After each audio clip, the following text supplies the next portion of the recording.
Hello students, today we are going to start some another types of quadrilateral.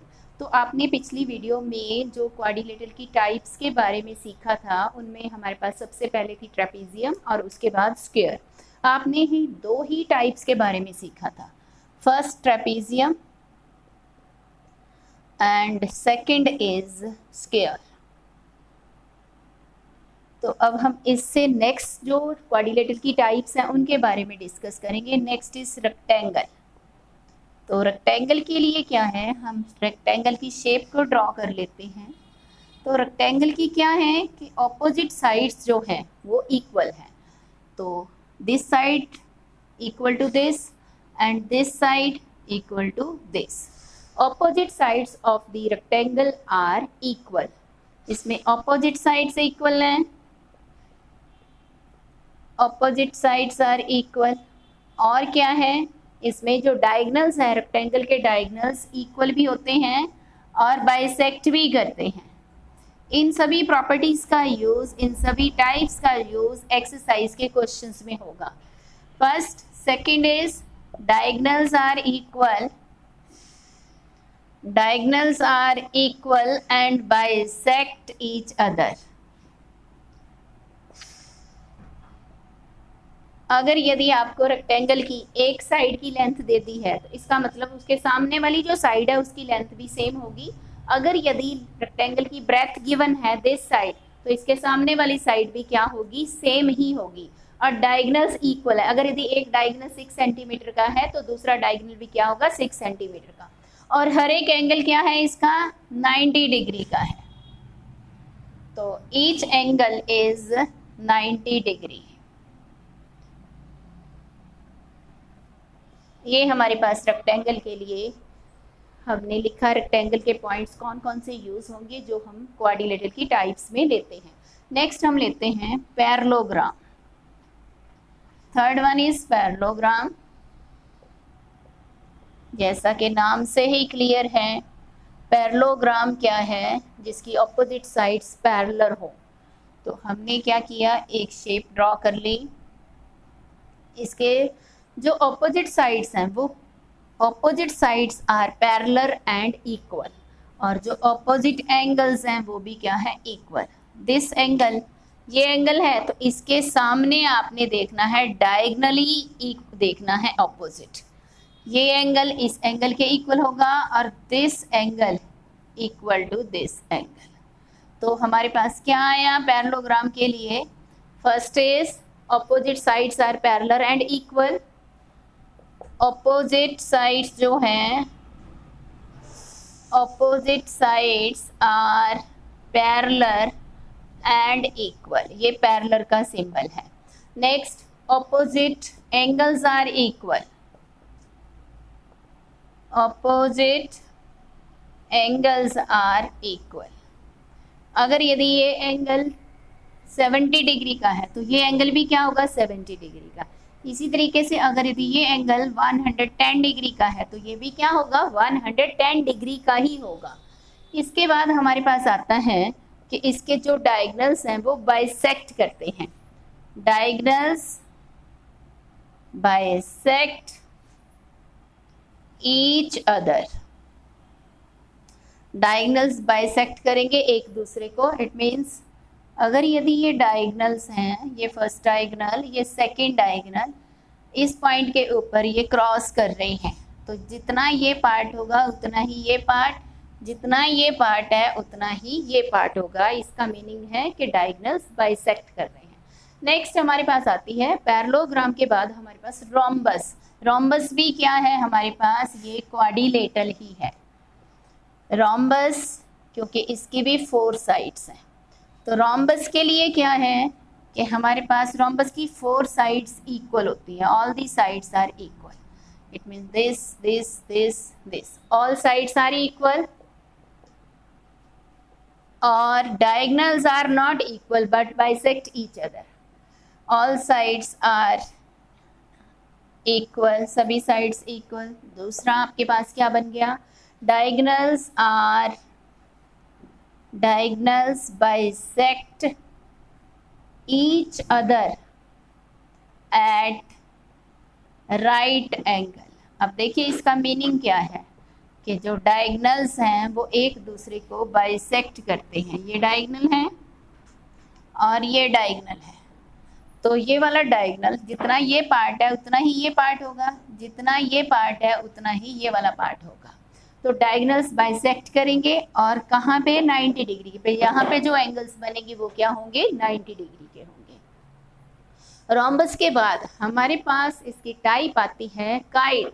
Kite भी क्या है हमारे पास, एक क्वाड्रिलेटरल है। और काइट के बारे में क्या है खास,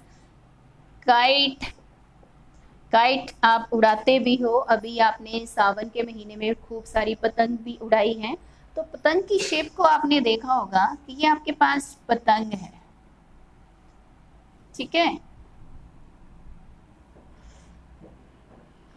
पतंग की ऐसी शेप होती है। अब पतंग की क्या है, 4 साइड्स है हमारे पास। काइट के लिए 4 साइड्स हैं, 1 2 3 4। अब 4 साइड्स है, इन 4 साइड्स में हम देखेंगे हमारे पास ये वाली जो साइड है, इस साइड के ये एडजेसेंट है, तो ये वाली साइड के इक्वल। इसका मतलब pair of adjacent sides are equal.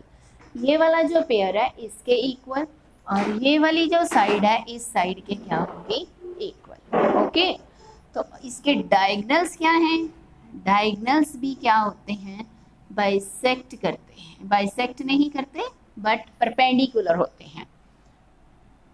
तो इसमें आपके पास क्या बना, adjacent, pair of adjacent sides are equal. Pair of adjacent sides are equal. और दूसरा क्या बन गया, जो डायगनल्स हैं वो क्या हैं, एक दूसरे के ऊपर राइट एंगल बना रहे हैं। Diagonals are perpendicular to each other. Diagonals are perpendicular to, ये परपेंडिकुलर का सिंबल है, are perpendicular to each other. एक दूसरे के ऊपर 90 डिग्री का एंगल बनाएंगे। इसके बाद हम डिस्कस करते हैं जो पैरेललोग्राम है उसकी सम स्पेशल जो पैरेललोग्राम्स हैं। कौन कौन सी स्पेशल पैरेललोग्राम्स हैं हमारे पास, सम स्पेशल पैरेललोग्राम्स। अब कौन कौन सी हो सकती है हमारे पास, फर्स्ट स्क्वायर।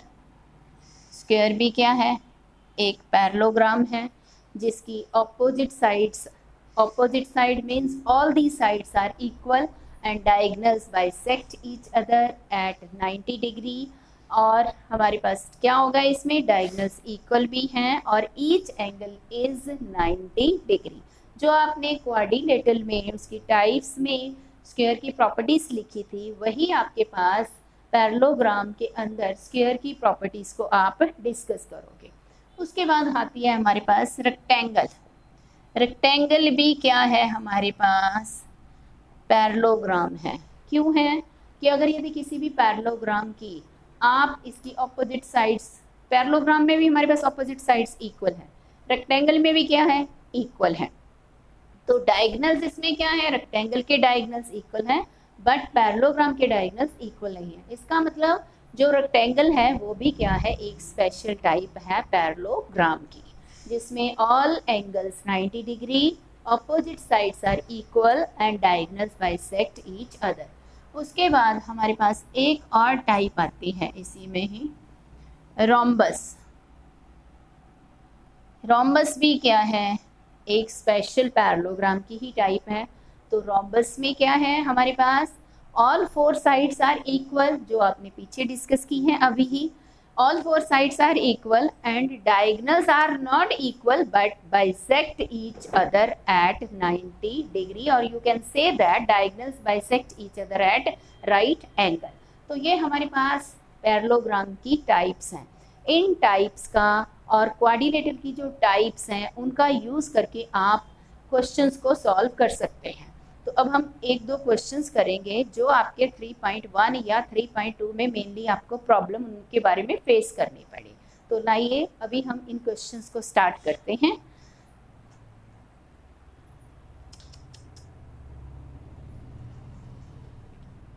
क्वेश्चन नंबर 11 जिसमें मोस्टली बच्चों ने बोला कि उनको इस क्वेश्चन में समझ में नहीं आया कि कैसे इसको सॉल्व करना था। Two interior angles of a quadrilateral are 85 and 117 degree if the other two angles are equal what is the measure of each angle. अब आपके पास एक क्वाड्रिलेटरल की शेप आप ड्रॉ कर लीजिए, कोई भी शेप ड्रॉ कर सकते हैं। एक एंगल है 85 डिग्री और दूसरा एंगल आप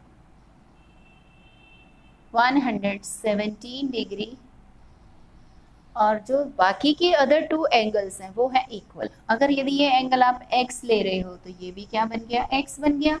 तो आप इनको नेम लेके भी कर सकते हैं और इस क्वाड्रिलेटरल का नाम भी लिख सकते हैं। लेट टू इक्वल एंगल्स, उनको हमने क्या ले लिया, x, x। तो अब हम क्वाड्रिलेटरल की एंगल सम प्रॉपर्टी लगाएंगे। तो एंगल इन क्वाड्रिलेटरल में यूज करेंगे एंगल सम प्रॉपर्टी का। Angle A, angle B, angle C, angle D is 360 degree by angle sum property. किसके बारे में है ये, क्वाड्रिलेटरल के बारे में। ए की प्लेस पे 85 डिग्री, बी की प्लेस पे 117 डिग्री, सी एक्स है, डी बी एक्स है, इज इक्वल टू 360 डिग्री। इन दोनों एंगल्स को तो हम प्लस कर देंगे। 202, इनको हमने जब प्लस किया तो हमारे पास आ गया 202। तो 117 प्लस 85 इज 202, और इसमें x में x ऐड कर दिया, 2x is equal to 360 degree. तो 2x की वैल्यू निकाली, 360 में से 202 को हमने माइनस कर दिया। जब हम इसको माइनस करेंगे तो हमारे पास आ जाएगा 8 और यहाँ पे 5 और 158। तो x की वैल्यू हम निकाल लेंगे, 158 को 2 से डिवाइड कर दिया जब आपने, तो आपके पास 79 आ गई। इसका मतलब एंगल सी भी 79 डिग्री आ गया और एंगल डी भी आपके पास 79 डिग्री। तो angle D is also 79 degree. And that's all.